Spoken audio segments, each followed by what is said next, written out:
When I was an undergraduate piano performance major at Temple University, I had a weekly performance class with pianist Harvey Wadeen. Harvey, who was in his mid-80s at that point, garnered immense respect from his students, who were primarily there for master's and doctoral work. One afternoon, while addressing the class, he told us in typical sage-like style, "Embrace collaborative piano. It's where the action is." Now let's unpack this statement. First, what is collaborative piano? Collaborative piano is a term used to denote a field of the piano profession where a pianist works in collaboration with other artists or musicians, be them dancers, singers, instrumentalists, or what have you. It is in contrast to solo piano, which is typically the default in which most pianists are trained. When Harvey said, "it's where the action is," he was referring to the fact that initiating a career as a concert pianist is notoriously one of the hardest, and I do mean hardest, facets of the entire music industry. Far less than 1% of conservatory graduates make their living exclusively playing solo concerts. Collaborative piano, by contrast, is a much more realistic and financially tenable professional venture. Hence, it's where the action is. Finally, when Harvey said to embrace collaborative piano, he was simply trying to curb the somewhat pervasive notion that collaborative piano is somehow less worthy than its solo piano counterpart. Specifically, he was suggesting that pianists don't shun collaborative work as being the low-hanging fruit of the musical world. So why should we embrace collaborative piano? Well, in its best light, collaborative piano offers the aspiring pianist this prospect. You can actually fulfill your dream of becoming a professional performer, collaborating with a diverse group of people who are as passionate about their art as you are. You'll be working with choirs one minute to accompanying a violinist for a concerto competition the next. And then, out of the blue, you might just find a singer who needs a last-minute accompanist for a workshop at Carnegie Hall, so you'll be making last-minute plans for New York City. In addition, this lifestyle has one major built-in bonus. You will most certainly never feel alone. Your ever-growing network of musicians, dancers, and artists will become so great you'll most certainly, over time, develop a genuine sense of belonging in the artistic culture of wherever you preside. And yet, a commonly held view by many pianists is that collaborative piano can be single-handedly the most nauseating, frustrating, and indeed headache-inducing work within the entire classical music profession. Why? Well, let's start with the term itself, collaborative piano. You may have heard this term by its other, less exonerated title, the beloved piano accompanist. You see, decades ago, the piano accompanist was viewed as the ultimate peon of the musical world. Essentially a pianist, unable to cut it as a soloist, who was reduced down to taking on an exhausting array of low-paying gigs. Feeling that the whole profession could use a much-needed facelift, the community was rebranded as collaborative piano. After all, collaborating sounds much more 50-50 than merely accompanying, which sounds more like pathetically following in someone else's lead. But being more specific, let's identify 5 quick reasons why collaborative piano has the reputation of inducing more migraines than any other aspect of the piano profession.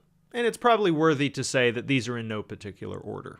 Number 1. Financially, it's incredibly difficult to break even. Perfecting art is time-consuming. Often, you need to spend much more time on a project with a collaborator than you initially plan. If you set yourself a respectable hourly fee as an accompanist, you will find that that fee often works better in theory than in practice. When you add up all the time it will take to learn the music, arrange the rehearsals, run through the dress rehearsal, and then give a performance or two, it might just dawn on you that there's no way your collaborator can actually pay for all this. After all, you're not collaborating with a doctor or a lawyer. You're collaborating with a tuba player. So, many pianists take the hit themselves, out of necessity, just to get the work. Number 2. Singers and instrumentalists typically do not understand what goes into a piano accompaniment. Many a time, the piano accompaniment will actually be significantly harder than the solo part itself. In addition, non-pianists will bring with them expectations that are derived from their own experience playing their own instrument, rather than that of the pianist. Look, I seriously don't want to have this misconstrued as a hit on other non-pianists, but you must understand instrumentalists live in a reading culture. This means they get the music, look at it a bit, show up to rehearsal, and more or less learn the rest of it at the rehearsal. Typically, they prepare the music just enough as to not look foolish in front of their colleagues, but nothing more. However, for pianists, in-depth preparation is a virtual necessity. A thick, dense romantic or contemporary score can take hours of prep in the practice room just to work out the essentials. Now, this is a problem because your collaborators will often change or completely eliminate music from their program, without any regard to the work you've already done. Most pianists have had the experience of grinding through a piece for a few hours, only to be told once they arrive to the gig, the thing is, we're not doing that piece anymore.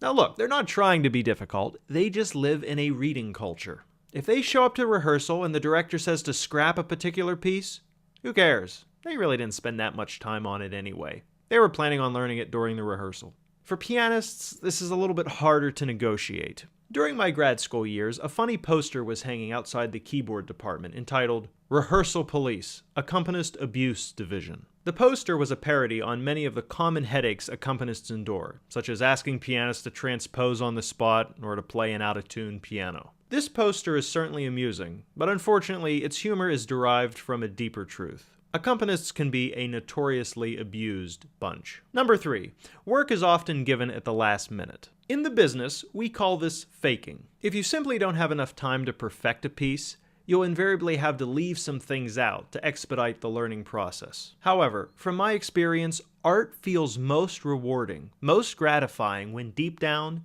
you know you did a piece justice. You rose to the occasion and genuinely gave a respectable, top-notch performance. You didn't fake, or reduce the music down to make it doable under a time crunch. Number 4, the 80-20 rule, otherwise known as the Pareto principle. Essentially, this rule implies that those occupying the upper 20% of any profession will receive about 80% of the benefits of that profession. This is notoriously true in collaborative piano. This means that only the top 20% of accompanists will be viewed as truly desirable collaborators, while the lower 80% will be seen as, at best, reasonable alternatives to those upper 20%. This is certainly true at music schools. At most schools, there is always 1 or 2 accompanists everyone wants, and the rest are sort of viewed as decent backup plans if those 1 or 2 just happen to be too busy. Unless you crack into the upper 20%, you will typically be viewed as a backup plan, even if you're doing quality work. Number 5, the trouble of negotiating with difficult personalities. Yes, we use the word collaborating, but are we? Sometimes your collaborator is so unprepared, it's less collaborating and more holding their hand through a learning process. Other times, you just get this odd feeling your partner would prefer not to hear your input, and the path of least resistance is to just keep quiet and play. So basically what we have here is an underappreciated profession fraught with difficult personalities and exacerbated by last-minute deadlines that don't particularly pay well. So, to answer the question that must be burning on your minds, is collaborative piano worth the headache? Surprisingly, my answer is actually yes. Many pianists find their true calling in collaborative piano. To them, the 5 criticisms I listed above may be relatable, but are ultimately immaterial. I would contend that you too could feel this way, provided you commit yourself to 3 necessary principles. However, my contention is, if you decide not to commit to these 3 principles, I would wholeheartedly suggest don't bother with this field of the piano profession as a full-time venture. Maybe on the side, but not as a primary career path. Number 1, commit to becoming a people person. As much as this business might seem like sheer music making, it's sometimes even more about interpersonal dynamics. In your interactions with other people, you will need to present yourself as someone genuinely attractive, someone who they want to work with again. This is sometimes easier said than done for artists who are notorious for their, let's say, Asperger-like personalities. Number 2, commit yourself toward entering that upper 20%. Remember how I mentioned the 80-20 rule? Well, being in the upper handful of accompanists is simply a night and day experience compared to those scraping the bottom of the barrel. All the best, most exciting opportunities are virtually always thrown to the upper 20%. To enter this upper 20%, you're going to need to be the total package. Good sight reader, decent at transposition, solid knowledge of the literature, and a working usage of various languages when working with singers. In addition, you'll need to be reliable and consistent in all your scheduling and interactions.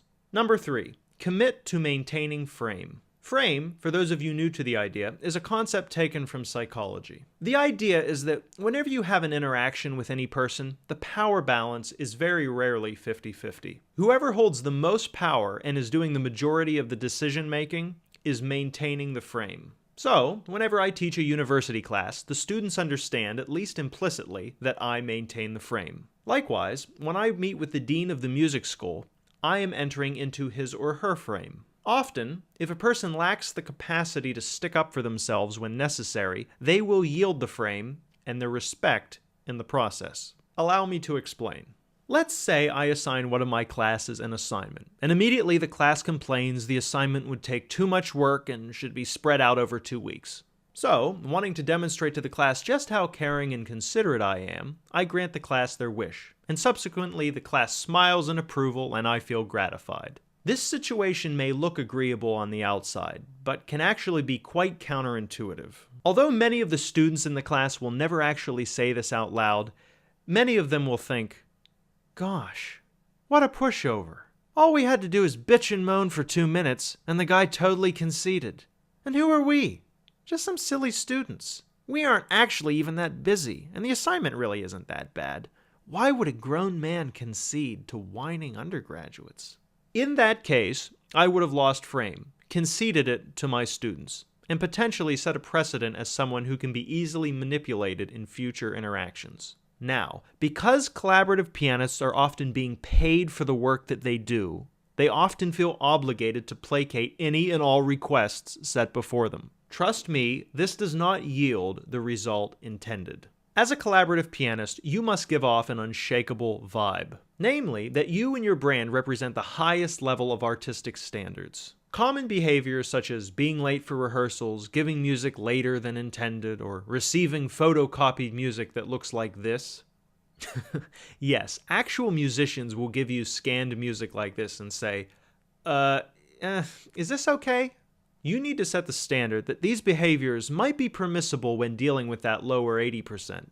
But you're now dealing with the upper 20%, honey, and this sort of behavior will not be tolerated. You'll find that the real art here is combining numbers 1 and 3.